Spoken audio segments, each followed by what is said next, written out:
तो अभी विक्रमजीत का कमेंट है, उन्होंने सवाल किया है कि पाकिस्तान क्रिकेट का जो गिरता हुआ मोराल है, क्या उसकी रीजन पीसीबी के अंदर जो मामलात हैं वो हैं? देखिए, ये हो सकता है, ऐसा नहीं है कि ये चीजें असरअंदाज नहीं होती हैं, लेकिन बात यह है कि खिलाड़ी अगर एक प्रोफेशनल की हैसियत से भी अपने आप को देखते हैं तो क्या वो जब खेल के मैदान में उतरते हैं, क्या वो आपस में एक दूसरे के साथ उस एतमाद के साथ, उस इत्तेहाद के साथ और ज़हनी अमांगी के साथ उतरते हैं मैदान में या नहीं उतरते? असरअंदाज होती हैं चीजें। टॉप लेवल पर आपकी सिलेक्शन कमेटी बदल जाती है, आपके कोचिंग स्टाफ बदल जाता है, आपको मुख्तलिफ लोगों के साथ काम करना होता है, तो वो चीजें होती हैं, असरअंदाज होती हैं। लेकिन देखिए, जब से कारकर्दगी खराब होना शुरू हुई है तो उस वक्त तो वो मसाइल या मुश्किलात नहीं थी पाकिस्तान टीम के साथ। ये तो उसके बाद की बातें हैं। ये जो उतार चढ़ाव आया पाकिस्तान के क्रिकेट में, इनकी अगर फिजिकल फिटनेस खराब हुई है तो पाकिस्तान टीम की, उसमें तो कोई बोर्ड की तब्दीली असरअंदाज नहीं होती। बिल्कुल। अगर आपके टेक्निकल फ्लॉज आ गए कहीं पे तो उसमें तो आपकी कोई बोर्ड की तब्दीली असरअंदाज नहीं होती है। अगर आपका लेवल उसमें कहीं कमी आई है तो उसमें तो क्रिकेट बोर्ड की तब्दीली का असर नहीं है। क्रिकेट बोर्ड की जो आपकी फैसला साजी है वो आपकी जो टीम की फॉर्मेशन है उसके ऊपर असरअंदाज हो सकती है, लेकिन जो आपके कंट्रोल में चीजें हैं, मतलब आपका कमिटमेंट आपके कंट्रोल में, आपकी फिजिकल फिटनेस आपके कंट्रोल में है, ठीक है ना जी, आपका फोकस आपके कंट्रोल में है, आप उसको मैक्सिमम कर सकते हैं। हाँ, तो ये चीजें खेल के मैदान में बड़ा अहम किरदार अदा करती हैं, और अगर इनमें कमी आई है तो इसका तो हम मलबा नहीं डाल सकते कि बोर्ड की तब्दीलियों की। फिजिकल फिटनेस तो हर हाल में टॉप लेवल की रहनी चाहिए। बिल्कुल बोर्ड सही में कोई है नहीं, बोर्ड में कोई ना भी हो तो होनी चाहिए। बिल्कुल सही बात है। अच्छा हाफिज साहब, इसी के साथ अब्दुल रऊफ साहब ने भी कुछ सवाल उठाए हैं। उनका कहना है कि जो पाकिस्तान है वो बांग्लादेश के खिलाफ सीरीज नहीं बचा सकता, शाहीन को बाहर निकालना मतलब बैक फुट पर खेलना है। जेसन गिल्स्पी को भी उन्होंने कहा है कि उन्हें कोच नहीं होना चाहिए था। वो हैरान है कि वो कोच कैसे बन गए, उन्हें बॉलिंग कोच होना चाहिए था। इसी के साथ अजहर महमूद की सिलेक्शन पर भी उन्हें एज एन असिस्टेंट उन्होंने क्वेश्चन किया है। सो डू यू थिंक कि ये जो सारे फैसले हैं आपकी नज़र में, क्या पाकिस्तानी क्रिकेट की फ्यूचर और टीम के परफॉर्मेंस पर कोई असर डाल सकते हैं? देखिए राबा, बात यह है कि कोच उनको होना चाहिए, जैसन को ये नहीं होना चाहिए। इसके ऊपर काफी बात हो चुकी है, लेकिन अब बहसीत कोच क्या वो सही फैसले काम कर करते हैं उस अंदाज में जिसकी पाकिस्तान को जरूरत तो है। आपको अब लग रहा है कि वो फैसले सही कर रहे हैं, जिस तरह से स्क्वाड में लोग इन होते हैं फिर रिलीज होते हैं? उनका ना अभी उनका पहला टेस्ट मैच है, ठीक है, आप पहला टेस्ट मैच है, 2, 4, 5, 6 टेस्ट मैच गुजरेंगे, फिर आपको पता लगेगा कि यार ये किस तरीके से ऑपरेट कर रहे हैं। सही, ठीक है, बिल्कुल। अगर शाहीन आफरीदी को ड्रॉप किया है तो अगर परफॉर्मेंस बेस किया है तो उनको कहना चाहिए था कि हमने इनकी कारकर्दगी की वजह से कर दिया है, ठीक है। उसको कोई जरूरत नहीं है ये कहने की कि फैमिली की वजह से हमने उनको मौका दे दिया कि आराम करें। तो ये तो कोच के लिए कुछ वक्त चाहिए होता है, उसको किसी भी खिलाड़ी को वक्त चाहिए होता है अपने आप को साबित करने के लिए। तो अजहर महमूद का जहाँ तक ताल्लुक है, जो उन्होंने बात की थी पहले टेस्ट मैच के बाद, वो डेफिनेटली उसके ऊपर आप सवाल कर सकते हैं कि आप कैसे पिच के ऊपर डाल सकते हैं। अगर शाहीन का रिदम नहीं है तो उस रिदम के लिए काम आपने करना था, और ने तो नहीं करना था। तो आप तो अपनी जिम्मेदारियां निभाने में कामयाब नहीं हुए हैं और उसका मलबा आप किसी और पर डालेंगे, तो ये नामुनासिब है। तो पाकिस्तान में जो लोग क्रिकेट टीम के साथ बिलखुसूस, उनके ख्यालात में बहुत ज्यादा शफाफियत नजर आनी चाहिए, वजाहत नजर आनी चाहिए, कोई लगी लिपटी नहीं होनी चाहिए। जहाँ तक ताल्लुक टीम की फॉर्मेशन का है, टीम की परफॉर्मेंसेस का है, खिलाड़ियों की कारकर्दगी का है, उसके ऊपर आपको बहुत क्लैरिटी के साथ काम करना है। आपको ये पता होना चाहिए कि मैंने 3 महीने में, 6 महीने में, 9 महीने में, साल में इस टीम के साथ क्या कुछ करना है। ये मेरे बैकअप प्लान है।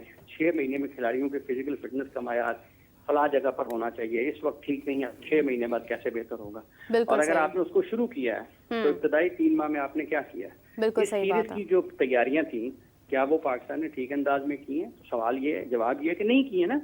मतलब आप बांग्लादेश के साथ सीरीज खेलने से पहले जैसन ऑस्ट्रेलिया में है, शाहीन कहीं और है, नसीम कहीं और है, और अजहर महमूद कहीं और है, तो बाबर कहीं और है, और रिजवान कहीं और है। तो नहीं प्लान किया ना आपने। अगर आपने ठीक प्लान नहीं किया, शान कहीं और है, हाँ तो अगर आपने ठीक प्लान नहीं किया है तो फिर आप भुगतें इसका। उसके ऊपर, पिच के ऊपर इधर उधर मलबा ना डालें। अपना हिसाब करें, खुद हिसाबी के क्या आपने वो किया है काम जिसकी जरूरत थी, तो वो नहीं किया। और लेकिन क्योंकि अगर तो रह नहीं है, जैसे दिलचस्पी नहीं है, देखते हैं कि इस सीरीज के बाद वो क्या करते हैं। 2 टेस्ट मैचों की सीरीज के बाद बिल्कुल उनके लिए एक बहुत बड़ा इम्तिहान है। हाफिज साहब, क्योंकि मैंने हमें देख रहे हैं बहुत सारे लोग, और मैंने कहा था कि आपके साथ सवाल भी कर सकते हैं। अदनान शाह आपके रेगुलर व्यूअर हैं, बता रहे हैं, और इंडिया से हैं, और कह रहे हैं कि मैं बाबर का पर्सनली बहुत बड़ा फ़ैन हूं, और क्यों पाकिस्तानी यूट्यूबर्स हमेशा से बाबर को अप्रिशिएट नहीं करते हैं, बैक नहीं करते हैं, सपोर्ट नहीं करते हैं, ये क्यों होता है, स्पेशली अगर पाकिस्तानी यूट्यूबर्स की बात की जाए तो? देखिए, मतलब सपोर्ट होती है। आज अगर बाबर को लोग पाकिस्तान से बाहर उनके बारे में बात होती है, अगर वो अच्छा खेलते हैं तो उनके बारे में बात करते हैं। अच्छा नहीं भी खेलते हैं फिर भी लोग उनको सपोर्ट करते हैं। तो ये मतलब एक ये जो है ना आपकी हाफिज साहब, कुछ लोग बेसिकली जो इनका साइन है वो कुछ लोगों पर है जो बहुत ज्यादा क्रिटिसाइज करते हैं सिर्फ व्यूज की खातिर। वो बिला वजह भी तनकीद ही करते हैं। मतलब हम जब बात करते हैं, जब बाबर अच्छा परफॉर्म करते हैं, हम डेफिनेटली उन पर बात करते हैं, हम परेशान भी होते हैं, लेकिन कुछ ऐसे लोग हैं जिनको सिर्फ तनकीद करनी है सिर्फ व्यूज की खातिर। देखें, तो उसमें कुछ ऐसे भी लोग होंगे जो हर वक्त तारीफ करते रहते होंगे। हाँ। तो ये दोनों रुख है ना तस्वीर की। दोनों रुख हैं, सही बात। कोई हर वक्त तनकीद कर रहा है तो ये भी तो हो सकता है ना कोई हर वक्त तारीफ कर रहा हो। बिल्कुल सही बात। तो ये इससे क्या फर्क पड़ता है? इससे क्या फर्क, इसका क्रिकेट के साथ कुछ लेना देना नहीं है। देखें, जब आप अक़वामी सतह पर बड़े मैचेस में, अहम मैचेस में परफॉर्म कर रहे हो, वो आप बाबर हैं, वो होती हैं, ठीक है। अगर आप परफॉर्म नहीं करेंगे तो लोग आपके बारे में बात करेंगे। अगर आप अच्छा खेलेंगे तो लोग आपकी तारीफ करेंगे। अगर आप अच्छा नहीं खेलेंगे तो लोग आपकी खेल पर सवाल उठाएंगे। बिल्कुल। तो ये एक की तस्वीर के दोनों ही रुख हैं कि बाज़ औक़ात आपको हर तरफ से तारीफ मिल रही होती है, ठीक है, और वो होता गैर जरूरी भी हो सकती होती है, और बाज़ औक़ात आपको तनकीद का भी सामना करना पड़ता है। हो सकता है बाज़ औक़ात उसमें भी कुछ थोड़ा लोग जरूरत से ज्यादा जज्बाती अंदाज में कर रहे हो, लेकिन क्या इस वक्त जो उनके ऊपर हो रही है क्या वो ठीक नहीं हो रही है? मतलब आपकी टीम पिछले 2-3 वर्षों से 3 सीजन हो गए हैं, अब अपने मैदानों पर कोई टेस्ट मैच नहीं जीती। तो क्या ये अच्छा बाबर को डक हो रहा है, 0 पर आउट हो रहे हैं, स्कोर नहीं कर पा रहे हैं, तो फिर सवाल जो है वो तो उठते ही हैं। अच्छा ना जी, आप अफगानिस्तान के खिलाफ हार गए, ये अच्छी चीज है। आप आयरलैंड के खिलाफ हार गए, क्या ये अच्छी चीज है? आप अमेरिका के खिलाफ हार गए, क्या ये अच्छी चीज है? आप आयरलैंड के खिलाफ होम सीरीज उनकी दूसरे तीसरे दर्जे की टीम के खिलाफ जीत नहीं सके, क्या ये अच्छी चीज है? आप बांग्लादेश के खिलाफ टेस्ट मैच हार गए अपने मैदानों पर, क्या ये अच्छी चीज है? आप 3 बरस से 9 टेस्ट आपने खेल ली अपने मैदानों पर, एक टेस्ट मैच जीत नहीं पाए। बांग्लादेश ने अपने मैदानों पर टेस्ट मैच जीता इसी अरसे में, वेस्ट इंडीज ने जीता अपने पर इसी अरसे में, तो क्या ये अच्छी चीज है? और आज क्या सिर्फ बाबर के ऊपर बात हो रही है? आज तो सारी टीम के ऊपर बात हो रही है। बिल्कुल ऐसे ही है। शाहीन की कारकर्दगी पर सवाल हो रहा है, नसीम की कारकर्दगी पर सवाल, सारे टॉप प्लेयर्स की कारकर्दगी पर सवाल हो रहा है, इवन शान मसूद की कारकर्दगी पर भी सवाल हुआ। साहब एक और कमेंट है, मलिक वो 50 किया, उनको 100 करना चाहिए था, 100 करना चाहिए था। बॉल आ रहा था, अब खुला खेल रहे थे, तो ये गैर जरूरी तौर पर इंग्लैंड का बैट्समैन बनने की जरूरत नहीं है। आपको अपनी टीम की जो वसाइल है उनको भी देखना है, देखते हुए आपको चीजों को आगे लेकर चलना है। हाफिज साहब एक और सवाल है, मलिक हमजा पूछ रहे हैं कि हाफिज साहब व्हाट डू यू थिंक, क्या Faisalabad cricket stadium international cricket host करने के लिए तैयार है? वहां पर इंफ्रास्ट्रक्चर किस तरह से है? देखिए, अभी पाकिस्तान चैंपियंस कप वहां पर करवा रहा है, तो पाकिस्तान के जितने भी इंटरनेशनल प्लेयर्स वहां पर खेल रहे हैं जी, वो डेफिनेटली सारी की सारी जो टॉप लेवल की फैसिलिटीज हैं उसमें खेलते हैं। तो चैंपियंस कप पाकिस्तान ने करवाने का फैसला किया है, कुछ सोचते किया है, और हो सकता है कि आने वाले दिनों में वहां पर। अच्छा हाफिज साहब, इसी के साथ एक चीज़ ऐड करूंगी, यूनुस खान ने जे शाह से रिक्वेस्ट की है कि स्पोर्ट्समैनशिप का मुजाहरा करें और इंडियन टीम को पाकिस्तान लेके आए फॉर चैंपियंस ट्रॉफी। तो आपको लगता है कि पिछले दिनों हम काफ़ी दिनों से बात कर रहे थे कि इंडिया आएगा नहीं आएगा, बड़े खदशात हैं, तो क्या अब हम ये मौका तो नहीं आ जाएगा कि अब हमें हाथ जोड़ने पड़ेंगे कि प्लीज़ चैंपियंस ट्रॉफी के लिए इंडिया आ जाओ पाकिस्तान? नहीं जी, हमें हाथ जोड़ने की क्या जरूरत है? क्या जरूरत है? का फैसला है आईसीसी, मतलब है कि अगर ये कहती है कि पाकिस्तान में नहीं करानी कहीं और करें, जाएंगे जाके करवाने, उससे क्या फर्क पड़ता है? लेकिन पाकिस्तान के लिए एक अच्छी अपॉर्चुनिटी है ना, ये मेजबानी दी थी, पाकिस्तान को इसी चैंपियंस ट्रॉफी की मेजबानी आईसीसी ने दी थी, ठीक है। और आईसीसी के रुकन ममालिक अगर ये कहते हैं कि वो पाकिस्तान में नहीं खेलना चाहते तो ठीक है, जहां मर्जी करें, उससे पाकिस्तान को हाथ जोड़ने की क्या जरूरत है? कोई इस किस्म की जरूरत नहीं है। जिशा आईसीसी के चेयरमैन बन रहे हैं, उन्होंने चेयरमैन बनने के बाद जो अपने ख्यालात का इजहार किया, उन्होंने प्रेफरेंस दी है टेस्ट क्रिकेट को। लोगों ने उनको बड़ा अप्रिशिएट किया है पाकिस्तान में कि उन्होंने लॉन्गर फॉर्मेट के ऊपर बड़े अच्छे अंदाज में बात की है। हाँ। यूनुस खान साहब का भी ये मानना है कि उनकी आने से क्रिकेट को फायदा होना चाहिए। तो क्रिकेट को फायदा होने का मतलब ये है कि आपकी जो उनकी अगली असाइनमेंट है बड़ी, जो उनके सामने सबसे बड़ा हदफ है, वो यही है कि चैंपियंस ट्रॉफी पाकिस्तान में होनी है। उस हवाले से आईसीसी के सरबराह की हैसियत से इसको किस अंदाज में सुलझाते हैं। देखें, ये पाकिस्तान में आईसीसी चैंपियंस ट्रॉफी का मुकम्मल तौर पर होना, हाइब्रिड मॉडल पर होना, ये चीजें, इन पर बातें होती रहती हैं। लोग पाकिस्तान में क्रिकेटर्स ये चाहते हैं कि पाकिस्तान में चैंपियंस ट्रॉफी हो।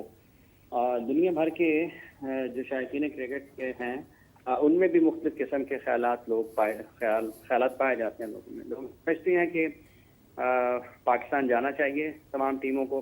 कुछ लोगों का ख्याल है कि इंडिया टीम को नहीं आना चाहिए।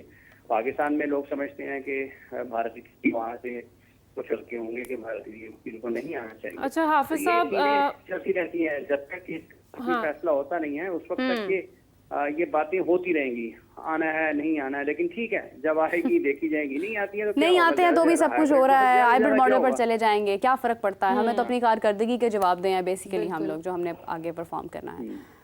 हाफिज साहब, आपका बहुत शुक्रिया, thank you so much for joining us. बहुत सारी बातें अभी भी दिलो दिमाग में थी, लेकिन कोई नहीं, उनको हम आपसे, मैच चल रहा है और अभी तक हम स्टे कर गए हैं, बाबर भी स्टे किए, उनके साथ चल रही है पार्टनरशिप, देखते हैं कि कहाँ तक पहुँचती है।